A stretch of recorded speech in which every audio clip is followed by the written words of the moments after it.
Hi student, how are you? I hope you are fine or better.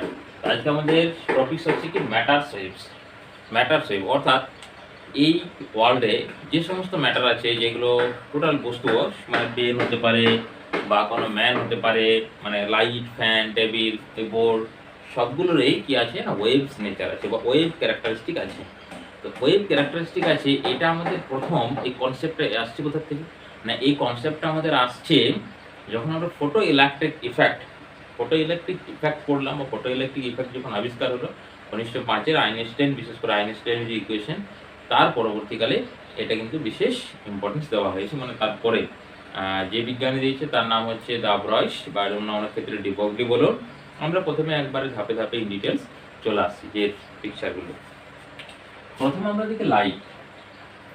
না, লাইটের first যে theory ছিল সেটা ছিল কি স্পার্কেল থিওরি, যেটাকে বলা হয়েছিল যে একটা এনার্জি আছে বা কণিকা তত্ত্ব বলা হয়েছিল। হ্যাঁ, স্পার্কেল থিওরি, সেই তত্ত্ব অনুসারে দেখা গেছিল যে কিছু কিছু কন্ডিশন হোল্ড করছিল না, মানে এনার্জি যে ফরমেশন, সেই ফরমেশনটা ঠিকঠাকভাবে এক্সপ্লেন করতে পারে না নিউটন। পরবর্তীকালে কি আসছে ওয়েভস, এটাকে বলছি আমরা হাইগেন্সের প্রিন্সিপাল ওয়েভস নেচারটাও কিন্তু পরবর্তীকালে আমাদের ইন্টারফারেন্স, ডিফ্রাকশন, পোলারাইজেশন, এগুলো থেকে আমরা ওয়েভস নেচার লাইটটাকে মেনে নিলাম। মানে ওইগুলো প্রুভ করলো যে লাইট এজ এ ওয়েভস। তার মানে আমরা যদি দেখি লাইট হচ্ছে দুটো নেচার আসবে। নাম্বার ওয়ান আসবে ওয়েভস, এই জন্য এক নাম্বার দেখবো আমরা ইন্টারফারেন্স, 2 নম্বরে আমরা দেখব ডিফ্রাকশন, 3 নম্বরে দেখব আমরা পোলারাইজেশন,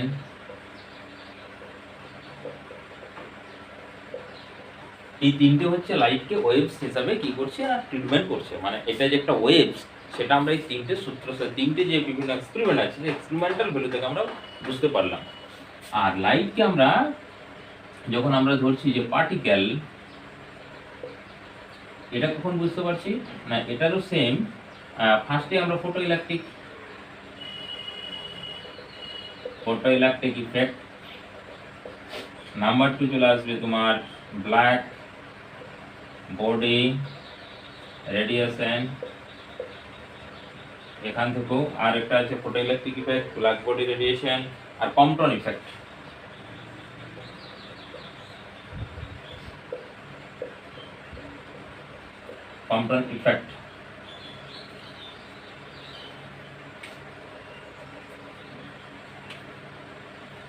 এই তিনটে, এখানে এটাও তিনটা আসছে, এটাও তিনটা আসছে, তার মধ্যে এই দুটো ইন্টারফারেন্স আর ডিফ্রাকশন, লাইটটাকে যদি আমরা মানে যে লগ্নিচ্যুতিনালয়ে ধরি, তার ক্ষেত্রেও কিন্তু প্রুফ চলে আসে। কিন্তু যখন আমরা ইএম ধরবো, তার ক্ষেত্রে অবশ্যই দেখে ট্রান্সভার্স নেচার সেটা ভাবতে হবে। অর্থাৎ বা এই পোলারাইজেশনের জন্যই আমাদের ইএম ওয়েভ, লাইটটাকে বলা হলো ইলেকট্রোম্যাগনেটিক ওয়েভস। যাই হোক, এত দূর পর্যন্ত ছিল ওয়েভস। যখনই ফটো ইলেকট্রিক আবিষ্কার হয়ে গেল, তখন কি বললাম আমরা যে লাইট হচ্ছে পার্টিকেল, আর লাইট মিন্স কি একটা রেডিয়েশন বা ওয়েভস। তাহলে এখান থেকে আমাদের ধারণা আসছে, দেখো ওয়েভস পার্টিকেল নেচার দেখাচ্ছে। ওয়েভসটা কি দেখাচ্ছে না, ওয়েভসটা হচ্ছে পার্টিকেল নেচার ফ্লো করছে। আর আমরা জানি কি না, nature has symmetry,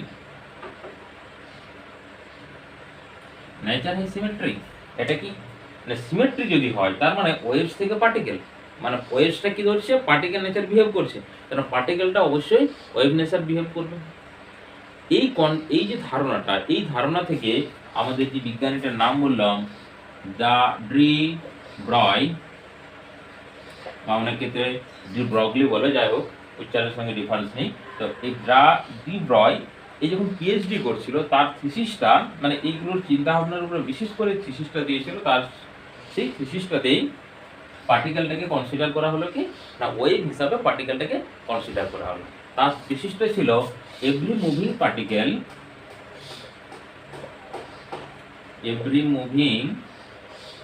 particle having বা every moving has associated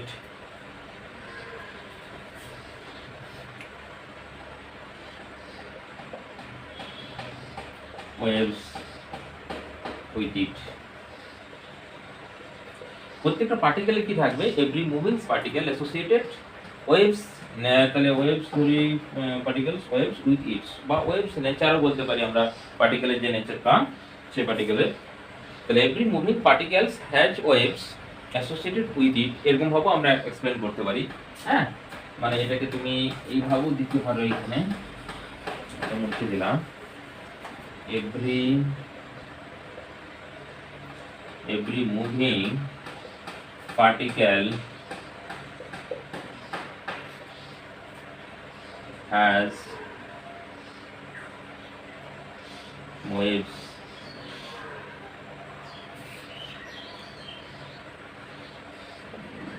associated with it। তাহলে কি আসছে দেখো, every moving particle has waves, every moving particle has waves বা as a waves associated with it। তো প্রত্যেকটা পার্টিকেল কি থাকবে না, পার্টিকেল গুলো ওয়েভস অ্যাসোসিয়েটেড করবে, মানে যেমনই পার্টিকেল হোক, যেমনই তার মাস হোক, এবং তাদের যে ওয়েভ লেন্থ, সেই ওয়েভ লেন্থটা থাকবে lambda equal to h divided by m v, বা আমরা এখানে এমভি মিন্স আমরা জানি পি। তাহলে এই পিটা কি নোটেট করছি, পিটা কাদের ক্ষেত্রে পাই আমরা, পার্টিকেলের ক্ষেত্রে আমরা করে আসছি যে পার্টিকেলগুলোর কি থাকে, তাদের মোমেন্টাম থাকে, তাদের এনার্জি ট্রান্সফার হয়, এগুলো। তাহলে এটা হচ্ছে পার্টিকেল নেচার। আর এই যে ল্যামডাটা দেখো, এই ল্যামডাটা তো ওয়েভস, ওয়েভ নেচার। তার মানে দেখো ডুয়েল, যেটা আমরা ডুয়েল নেচার অফ রেডিয়েশন বলছি, বা এই চ্যাপ্টারটা আরো একটা নাম হতে পারে ম্যাটারস ওয়েভ বা ডুয়েল নেচার অফ রেডিয়েশন। একটা রেডিয়েশন তো দুটো নেচার থাকছে, ওয়েভ নেচার থাকছে, পার্টিকেল নেচারও থাকছে। তাহলে একটা ওয়েভস ল্যামডাটা, আর এটা হচ্ছে পার্টিকেল নেচার আছে। এই যে থিওরিটা, এই যে এই কথাটার জন্য তার প্রথম দিকে উনি যখন পিএইচডি করছিলেন, তাকে পিএইচডি দেওয়া হচ্ছিল না। তার কারণ কি না, এটা দেখো সম্পূর্ণ মানে কোনো প্রুফ থাকছে না। তো একটা যখন কোনো আমরা থিওরি অ্যাপ্লাই করি, বা কোনো ধরো কোনো একটা কোডিং লিখলাম, সেটা তো প্রুফ থাকে। এই জন্য আমরা এখানে এটাকে কিন্তু হাইপোথিসিস বলে, ডাউয়ার হাইপোথিসিস। এটা কি ডাউয়ার হাইপোথিসিস, এটা কনসিডারেশন, অ্যাজাম্পশন ধরে নিল। কিন্তু পরবর্তীকালে তার বিভিন্ন সায়েন্টিস্টদেরকে দেখে, যেমন বিশেষ করে আলবার্ট আইনস্টাইন ওই সময় ছিলেন, 1905-এর পরে যেহেতু এই ঘটনা, উনি বলে না, এই কথাটার মধ্যে কিন্তু একটা ইম্পর্টেন্স আছে। সেই ইম্পর্টেন্সের জন্য তাকে কিন্তু পরবর্তীকালে পিএইচডি দেওয়া হয়েছিল, এবং পরবর্তীকালে উনি এটার জন্য নোবেল প্রাইজও পেয়েছেন। এখন আমরা দেখবো যে এই যে h lambda divided by h divided by p, lambda equal to h divided by p, বা যে পার্টিকেলগুলোর মাসটা হচ্ছে খুব হাই, তাদের ক্ষেত্রে দেখবো যে কেন সাপোর্ট করছে না, বা কেন আমরা ডিটেকশন করতে পারছি না, বা কেন আমরা ক্যালকুলেট করতে পারছি না তাদের ওয়েভলেন্থটা। তো এখানে চলে এসো, প্রথমে আমরা জাস্ট একটা এক্সাম্পল দিই। যেমন এক্সাম্পলটা এরকম ভাবে হতে পারে, ধরে নিচ্ছি যে আমার মাস এম ইকুয়াল টু হচ্ছে 80 নয়, অত বেশি এখন হবে না, 70 কেজি, লকডাউন সব শেষ। তাহলে কত আসছে, 70 কেজি। আর ভেলোসিটি কত আর ধরবো, 10 মিটার পার সেকেন্ড। তাহলে ল্যামডা কত হবে আমার, H divided by MV. H এর value 6.62 into 10 to the power -34, M এর মান হচ্ছে কত 70, আর এটা হচ্ছে 10।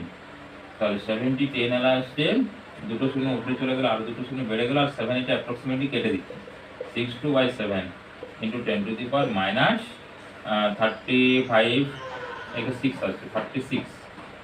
হ্যাঁ, দুটো শূন্য কেবলমাত্র বাড়ছে, তার মানে হচ্ছে 4 5 6 আসছে, এত মিটার। একে যদি আর্মস্ট্রং এ করি, এটা আমরা বাদিয়ে দিচ্ছি, আমি ওটা ক্যালকুলেশন করছি না। 62 divided by 7 into 10 to the power 10 যদি আমরা বিয়োগ করি 26 আসছে, এত আর্মস্ট্রং। তার মানে দেখো ইন জেনারেল আমরা দেখেছি যে ওয়াটার মলিকুলের যে বন্ডগুলো, বা মিথেনের যে বন্ডগুলো তোমরা যেটা পড়েছো, সেটা দেখবে পড়েছিল যে তোমার 9 বা 8 বা 1.2 এরকম আর্মস্ট্রং। সেগুলোকে আমরা এটা মেজারমেন্ট করতে পারি, বা ভালো আমরা চোখে দেখতে পাই না, এই যে তাদের যে রেডিয়াসগুলো, এরকম টার্ম আর্মস্ট্রং টার্মে। তাহলে এখানে পাওয়ারটা তুমি দেখো -26, মানে যদি কোনো ডিটেকশন মেশিন বের হয় যেগুলো ডিটেক্ট করতে পারবে যে ওয়েভলেন্থটা, তখন আমরা বলবো আমাদের ওয়েভস আছে, আমরা আমাদের যে ল্যামডা আছে, তার মানে আমরা ওয়েভসের মতো মুভ করছি। কিন্তু এগুলো ডিটেকশন হয়তো 50 বছর পর দেখা যাবে যে এই ধরনের কোনো মেশিন তৈরি হয়েছে যাতে সেটা কি করছে, ডিটেকশন করতে পারছে, তখন আমরা বলবো আমরা হচ্ছে একটা ওয়েভস নেচার আছে, আমরা যেহেতু একটা পার্টিকেল। আচ্ছা, তাহলে এরপর বিভিন্ন টাইপের যে ফর্মগুলো, সেই ফর্মগুলো আমরা দেখি। না, ফর্মগুলো এক নাম্বার আসবে কাইনেটিক এনার্জি, যদি টার্মে দেখি lambda equal to h divided by m v formula দেখলাম, বা পি করে দিই ডাইরেক্ট। এরপর পি এর সঙ্গে energy relation, energy half M V square, kinetic energy সমান হচ্ছে ই, বোথ সাইড এম দ্বারা মাল্টিপ্লাই করলে হাফ এম ভি স্কয়ার সমান হচ্ছে এম ই। তাহলে এখানে পি স্কয়ার, এম ভি মানে পি, তাহলে P square equal to 2 E আসছে, আর পি ইকুয়াল টু আসছে রুট অফ 2 ই। তাহলে ভ্যালুটা এখানে পুট করে দিলে ল্যামডার ভ্যালু কত আছে, h divided by root of 2m into e. This is the lambda wavelength of particle when its kinetic energy is known. Kinetic energy is known. আচ্ছা, এরপর সেকেন্ড আমরা চলে যাব for charge particle. For charge particle, charge পার্টিকেলের ক্ষেত্রে formula আসবে lambda equal to h divided by root of 2m। এর kinetic energy কত হয়, kinetic energy half M V স্কয়ারের সঙ্গে আমরা কোনটা ইকুয়াল করি, half M V square equal to EV, ইভিটা একটা এনার্জি না, w equal to E into V. এবার যদি কিউ হয় চার্জ তাহলে কত আসবে Q into V. EV means হচ্ছে ইলেকট্রন, কিউ ভি মিন্স হচ্ছে any charge particle, that is Q into V. আর ফর ইলেকট্রন, lambda wavelength কত আসবে h divided by root of 2me into v। এগুলো সব নোন, দেখো h m e 2 নোন, এগুলো যদি ক্যালকুলেট করি তাহলে আসবে 12.27 divided by root of v angstrom. এটা কিন্তু ইউনিটটা আর্মস্ট্রং, মানে শর্ট মেথড, এগুলো ভ্যালু পুট করতে হবে না, ডাইরেক্ট ওই ভ্যালুটা পেয়ে যাবে কত 12.27 divided by root v angstrom. v means হচ্ছে পোটেনশিয়াল ডিফারেন্স।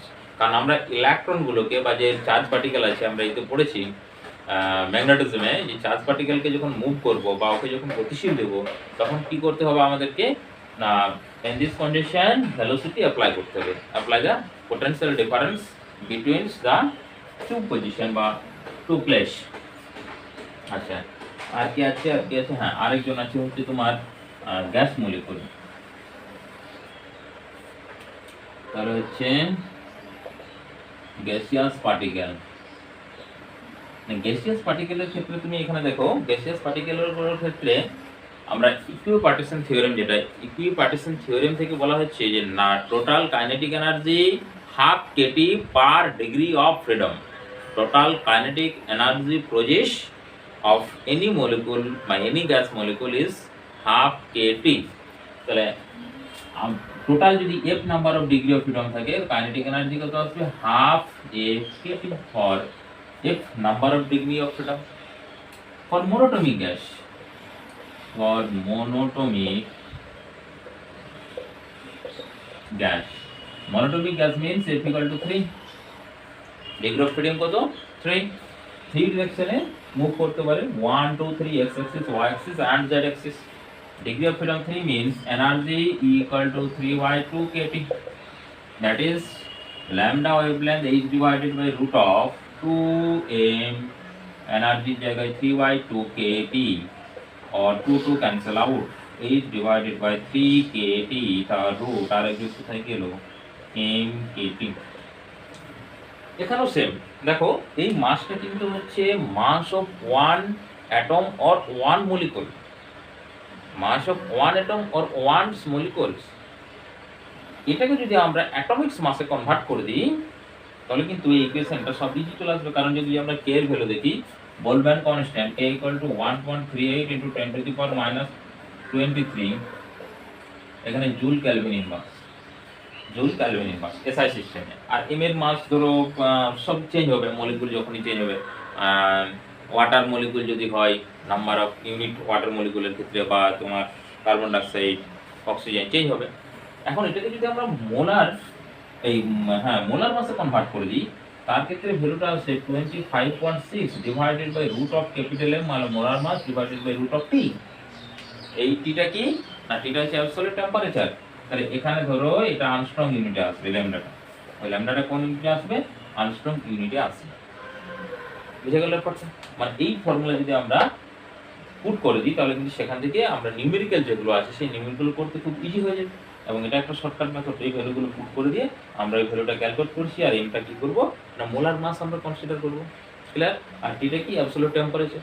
তাহলে এটার একটা এক্সাম্পল আমরা দেখে নিই। ধরো টেম্পারেচার টি দেওয়া আছে 1 to 127 ডিগ্রি সেন্টিগ্রেড, আর ধরো পার্টিকেলটা বলে দিয়েছে নিউট্রন। আর নিউট্রনের মাস আমরা জানি m সমান হচ্ছে 1.66 × 10⁻⁻27 কেজি। আর তোমার সাপ্লাই করেছে আর কে করেছে, কে দিয়ে দিয়েছে, বলম্যান কনস্ট্যান্ট 38 × 10⁻23 J কে ইনভার্স। আর কি দিবে, টেম্পারেচার তো হয়ে গেছে, এইচ তো দিবেই, আমাদের এইচ হচ্ছে 6.63 বা 62 × 10⁻34 J জুল সেকেন্ড।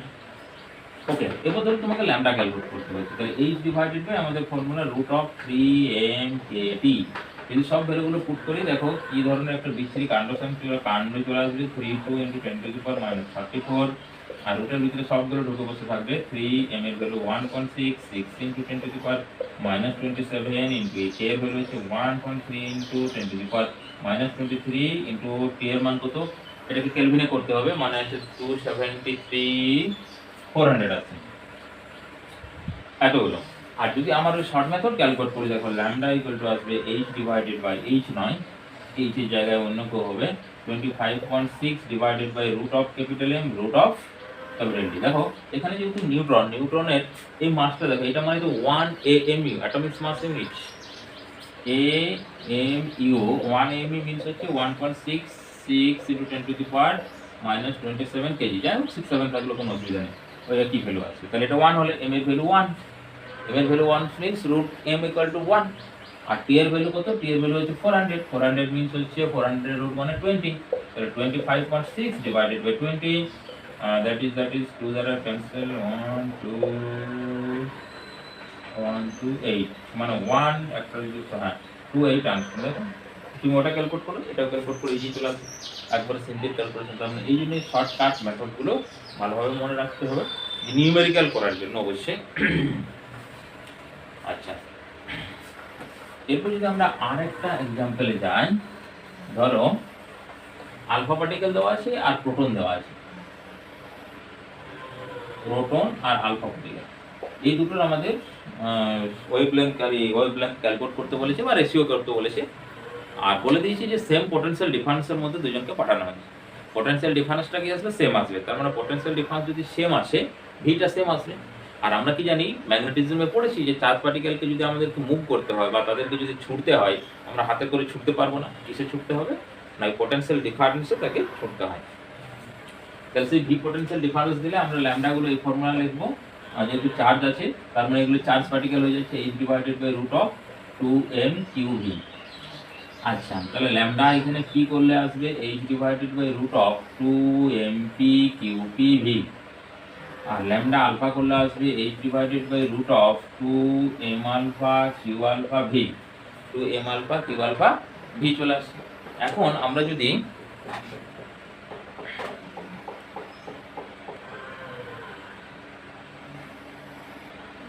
ওকে, তাহলে এখন যদি ডিভাইডেড করে দিই বা রেশিও যদি করি, তাহলে দেখো alpha P divided by lambda P divided by lambda alpha, তার মানে এইচ কেটে যাবে, রুটটা থাকবে দুজনের মধ্যে, আর পি একটা নিচে থাকবে, পিটা হচ্ছে নিচে থাকবে, আলফার উপরে উঠবে, তাহলে এম আলফা ও আর কিউ আলফা ডিভাইডেড বাই হচ্ছে এমপি কিউপি। তাহলে এমটা দেখো আলফার ক্ষেত্রে 4m হবে যদি এটা m ধরি, আর এখানে যদি এটাকে আমরা ইলেকট্রনের চার্জের ইকুয়াল ধরি তাহলে এটা 2 হবে। কারণ কি, এই যে হিলিয়াম, আলফাটাকে হিলিয়ামের সঙ্গে কনসিডার করা হয় না, 2H4, তার মানে চার্জ হচ্ছে ইলেকট্রনের ডবল, আর আমরা জানি প্রোটনের চার্জ ইলেকট্রনের চার্জ হচ্ছে সেম, আর এই মাস হচ্ছে 4, আর প্রোটনের মাস m হলে 4 টাইম হবে, তাহলে এখানে ওইটা m হবে, তাহলে m ক্যান্সেল, e ক্যান্সেল, মানে হচ্ছে √8, মানে √2, তাহলে আলফা পি ইজ টু হচ্ছে আলফা ল্যাম্বডা সমান 2√2:1, এটা রেশিও চলে আসছে। এরকম আবার হাজারো বিভিন্ন টাইপের প্রবলেমস নিয়ে আমরা একটা ভিডিও করব নিউমেরিক্যাল সেশনে। এরপর আমরা চলে যাই যে এই যে আমরা পড়লাম দা ব্রয়ের ইকুয়েশন, এই ইকুয়েশনটার পরবর্তীকালে কি কোনো প্রুফ আসেনি না, বিজ্ঞানীরা ওখানেই থেমে গেছে। সায়েন্স কোনোদিনও থামে না, ও দৌড়াবে, স্পিড কোনো সময় কম হবে বা কোনো সময় স্পিড বেশি হবে, এই কিন্তু কোনো সময় কিন্তু থামবে না। এটা যে এক্সপেরিমেন্টাল ফার্স্ট এক্সপেরিমেন্টাল সেটআপ করেছিল ডেভিসন আর Germer experiment Davisson and Germer experiment. Davisson Germer experiment হচ্ছে একটা ইলেকট্রন প্রডিউস করছে একটা ফিলামেন্টে। এই ফিলামেন্টটা আমি অত ভালো করে আঁকছি না, যেহেতু তোমাদের এটা অতটা ইম্পর্টেন্স নয়, তাই পজিটিভ নেগেটিভ সামথিং কিছু একটা করে মানে এবং ভোল্টেজটা লো থাকে। আর এইখানে একটা মানে মেশিন লাগিয়েছে, যে মেশিনটা ইলেকট্রনের যে আমাদের রেট আছে রেটাকে কি করতে পারবে না, ওর ভেলোসিটি ইনক্রিজ করতে পারবে, ডিক্রিজ করতে পারবে, বিমটাকে কি নেরো করতে পারবে, এরকম টাইপের একটা মেশিন লাগিয়েছে এখানে। এটার বিটা পোটেনশিয়াল ডিফারেন্সটাকে আমরা ধরে নিচ্ছি বি, আর এখানে জাস্ট সামথিং কিছু একটা লো ভোল্টেজে ইলেকট্রন জেনারেট করার জন্য একটা ভোল্টেজ সাপ্লাই করেছে। ওকে, তাহলে এরপর আমরা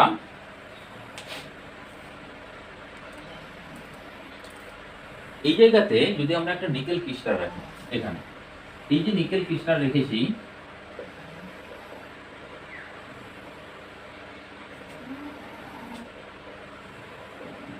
এই নিকেল ক্রিস্টালের উপরে যখন এই ইলেকট্রন যে বিম, সেই বিমটা যখন এখানে ইনসিডেন্ট করছে, রিফ্লেক্টেড হচ্ছে, রিফ্লেক্টেড করে এই জায়গাতে চলে আসছে, এবং এই রিফ্লেক্টেড বিম তাকে ডিটেকশন করার জন্য আমাদের একটা ডিটেক্টর মেশিন লাগানো হয়েছে। সেই ডিটেক্টর মেশিনটা আবার মুভ অ্যাবেল ডিটেক্টিং মেশিন, তাহলে হচ্ছে মুভ অ্যাবেল ডিটেক্টিং, আচ্ছা ডিটেক্টর করে দিন, মুভেবল ডিটেক্টর লাগানো হয়েছে। আর এই স্কেলটা হচ্ছে কি সার্কুলার স্কেল, একটা মানে পুরো একবার সার্কেল আছে,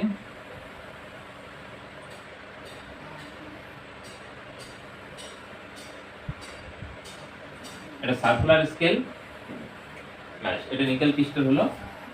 এটা হচ্ছে এক্সপেরিমেন্টালি তার সেটআপটা হলো। এরপর কি করা হচ্ছে, যদি আমরা এই ভোল্টেজটাকে ধরো ইনিশিয়াল আমরা 5 ভোল্ট রাখছি বা 5 থেকে ইনক্রিজ করে 10 ভোল্ট করছি, এই 5 ভোল্ট 10 ভোল্টের জন্য এই টোটাল যদি মুভ করি এই প্রান্ত থেকে এই প্রান্ত, টোটাল ডিসটেন্স যদি মুভ করি, বা তুমি একবার 90 ডিগ্রি নিয়ে চলে আসো না, বা পুরো 90 ডিগ্রি মানে 0 থেকে 90 ডিগ্রি, তার ক্ষেত্রে দেখা যাচ্ছে যে এই পুরো প্লেটটাতে চেঞ্জটা হচ্ছে কি ইন্টেন্সিটি যে চেঞ্জ, বা এখানে কারেন্ট দেওয়া থাকে, আমি গ্যালভানোমিটার লাগানো থাকে, তার মানে ওই হিসাবে চেঞ্জ হচ্ছে কি, সেই চেঞ্জটা দেখা যাচ্ছে চেঞ্জ হচ্ছে না বিশেষ, এরকম ফ্ল্যাটেই থেকে যাচ্ছে। এটা হচ্ছে ধরো ওই থিটার অ্যাঙ্গেলটা, এই যে থিটাটা আমরা ইনক্রিজ করছি, আর এটা ইন্টেন্সিটি মানে এই যে ডিটেকশন করছে সেই ইনক্রিজ। এরপর আস্তে আস্তে যখন চেঞ্জ করছে স্লোপটা একটু ইনক্রিজ হচ্ছে, আবার ইনক্রিজ হচ্ছে, যখন প্রায় আমরা 44 চলে যাচ্ছি, এখানে 44 ভোল্ট, তখন এই যে গ্রাফটা আসছে 44 ভোল্টে, তার ক্ষেত্রে একটা বিশেষ দেখার মতো বিষয় এরকম চলে আসছে, মানে এখানে একটা ম্যাক্সিমাম পিক পাচ্ছি আমরা 44 ভোল্ট, এইদিকে থিটা, এদিকে ইন্টেন্সিটি আই আসছে। আবার যখন এটা ইনক্রিজ করতে করতে 54 করে দেওয়া হচ্ছে, 54 ভোল্ট, তার ক্ষেত্রে যেটা ঘটে গেল সেটাই হচ্ছে জার্মান এক্সপেরিমেন্টের কার সাথে, এখানে 54 ভোল্ট 4 ভোল্ট, এটা থিটা এর রেসপেক্টে, আর এই রেসপেক্টে আছে তোমার আইটা, আর এই থিটার ভ্যালু তখন আসছে কত 50 ডিগ্রিতে, 50 ডিগ্রি। এগুলো যেমন 50 ডিগ্রি বা 60 ডিগ্রি এগুলো কোনো পিক পাচ্ছিল না, এই জায়গাতে কিন্তু আমরা ম্যাক্সিমাম একটা পিক পেয়ে যাচ্ছি।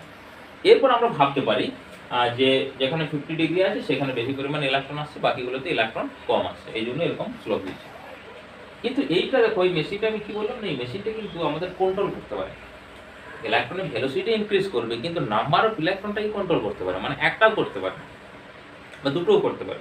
তাহলে নাম্বার অফ ইলেকট্রন যদি একবারে লো করে দিই, ধরো মানে একবারে 100% সত্যি, যেহেতু এখন প্রমাণ হয়ে গেছে 100% সত্যি হবে যে একটা ইলেকট্রনের জন্য তুমি এখানে পিক পাবে এনার্জিটা, তারপর কি হবে এনার্জিটা ডিক্রিজ হয়ে যাবে। যেমন আমরা ইন্টারফারেন্স প্যাটার্ন পেয়েছি না, পাথ ডিফারেন্স করলে কি হয় ইন্টারফারেন্স প্যাটার্ন প্রডিউস হয়, সেম এখানে দুটো ওয়েভসের মধ্যে যখনই পাথ ডিফারেন্স হয় তখন ইন্টারফারেন্স কি হয় প্যাটার্ন তৈরি হয়।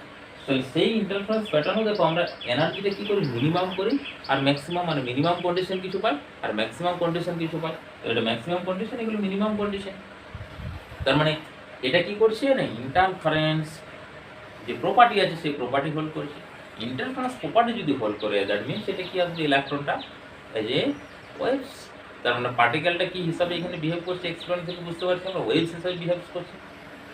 এর পরেও আমরা ধরো আরো একটা যেটা মানে এটাকে সাপোর্ট করছে সেটা হচ্ছে এইটা যদি আমরা এখানে ব্র্যাগস ল খাটাই, সেই ব্র্যাগস ল থেকে ব্র্যাগস লর ফর্মুলা হচ্ছে 2d sin থিটা সমান n ইনটু ল্যামডা। দেখো এগুলো আমরা অলরেডি ইন্টারফারেন্সে পড়েছি। থিটা মিন্স হচ্ছে এই প্লেনের সঙ্গে অ্যাঙ্গেলটা করে, ইনসিডেন্ট যে বিম সেই ইনসিডেন্ট বিমটা প্লেনের সঙ্গে কতটা অ্যাঙ্গেল করে।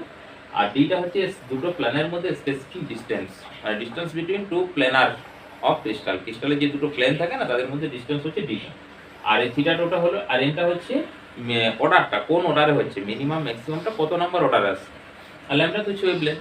তো এখান থেকে যদি আমরা ওয়েভলেন্থ ক্যালকুলেট করি তাহলে ওয়েভলেন্থ আসে এই ফর্মুলা থেকে আর কি, মানে ওই যে থিটার ভ্যালু আসবে তোমার, ওটাকে ক্যালকুলেট করে ওটা তো রিফ্লেক্টেড হয়েছে 50, তো তাহলে ওটা থেকে বিয়োগ করলে 50 আর ওদিকে থাকছে তোমার 20, মানে প্রায় হাফ চলে আসছে 25 এরকম। থিটা করলে এখানে হচ্ছে 1.65 আর্মস্ট্রং, মানে ব্র্যাগস ইকুয়েশন থেকে। আর ব্র্যাগস ইকুয়েশনটা ভ্যালিড কার জন্য? ব্র্যাগস ইকুয়েশনটা ভ্যালিড তো আমাদের ইন্টারফারেন্স প্যাটার্নের জন্য, মানে ওয়েভস ফেলছি, মানে বিশেষ করে এক্স রে ফেলা হয়েছে। তো এক্স রে যে ওয়েভস, সেই ওয়েভসটা ফেলে তার ক্ষেত্রে ব্র্যাগস আমরা প্রুভ করেছি। তার মানে এটা ওয়েভস থেকে এই ফর্মুলা আছে। এরপর আমরা যদি ওই দেওয়া ব্রয়ের ইকুয়েশন থেকে দেখি তাহলে ল্যামডা সমান কত আসবে, এইচ বাই ফর্মুলা, আচ্ছা এইচ না করে ওইটা ফর্মুলাটা লিখি 12.27 ডিভাইডেড বাই রুট ভি। তাহলে রুট ভি আমরা ম্যাক্সিমাম যেখানে ঠিক পেয়েছি সেটার গল্প করি 54, তাহলে 12.27 ডিভাইডেড বাই রুট 54, এই ভ্যালুটা আসছে 1.67 আর্মস্ট্রং। এরপর তুমি দেখো এই ভ্যালুটা কত আসছে 1.65 আর্মস্ট্রং, এটা আসছে 1.67 আর্মস্ট্রং। 65 আর 67 বিশেষ কিছু ডিফারেন্স আছে না, তার মানে এটা যে পার্টিকেল নেচার এটা প্রুভ করছে। এর পরবর্তীকালে এর এক্সপেরিমেন্ট বাদ দিয়েও শুধু যে ইলেকট্রন তা নয়, এর থেকেও কিছু হেভি পার্টিকেল যেমন আয়োডিন বা তোমার এই প্রোটন নিউট্রন, তো সবাই মানে দেখায় এই এক্সপেরিমেন্টটা। তো তাদের ক্ষেত্রেও কিন্তু প্রুভ করা গেছে যে এগুলো মানে যে পার্টিকেল, সেই পার্টিকেলগুলো কি হিসাবে বিহেভ করছে না, ওয়েভস হিসাবে বিহেভ করছে। তার মানে আমরা এখানে বলতে পারি যে ডেভিসন জার্মার এক্সপেরিমেন্টটা একটা হচ্ছে যে হাইপোথিসিস ধরেছিল দা ব্রয়, তার সাথে সাপোর্ট করছে, ঠিক আছে। পরবর্তীকালে আবার জেপি থমসন, জে থমসনের ছেলে, সেও কিন্তু প্রুভ করেছে যে আমাদের যে পার্টিকেল আছে পার্টিকেলের একটা ওয়েভস নেচার আছে। তার মানে দেখো যে এক্সপেরিমেন্টটা বা যে থটটা, তার যে হাইপোথিসিস, সেটা নিয়ে যখন তারা সবাই মানতে চাইছিল, কিন্তু পরবর্তীকালে এটাই যখন প্রুফ হয়ে গেল, বা এদেরকে এটা প্রুফ করার জন্য নোবেল প্রাইজ এর জন্য দেওয়া হয়েছিল। দেখো এটা মানে এই পার্টিকেলটা যখন আমাদের পার্টিকেল যখন ওয়েভস হিসেবে বিহেভ করছে, পুরো যে কোয়ান্টাম থিওরি, মানে এর পরবর্তীকালে পুরো কোয়ান্টাম থিওরি, বা আমরা শর্ডিঞ্জার এখানে তো মানে এই পার্টিকেলগুলো ওয়েভ ইকুয়েশন বানিয়ে দিয়েছে, পার্টিকেলগুলো ওয়েভ ইকুয়েশন বানিয়ে দিয়েছে, এবং ওয়েভ ইকুয়েশন থেকে পুরো কোয়ান্টাম ফিজিক্স তৈরি হয়ে গেছে। তাহলে এই ছিল আমাদের ক্লাস, বা এই ছিল আমাদের পুরো টোটাল ফটো ইলেকট্রিক ইফেক্টের টোটাল ক্লাস। আর ভিডিও শেষে অবশ্যই সবাইকে বলে রাখি লাইক, কমেন্ট এবং শেয়ার অবশ্যই করবেন। থ্যাঙ্কস। পরে আমরা এটা ইন ডিটেলস নিউমেরিক্যাল নিয়ে আসবো। ওকে।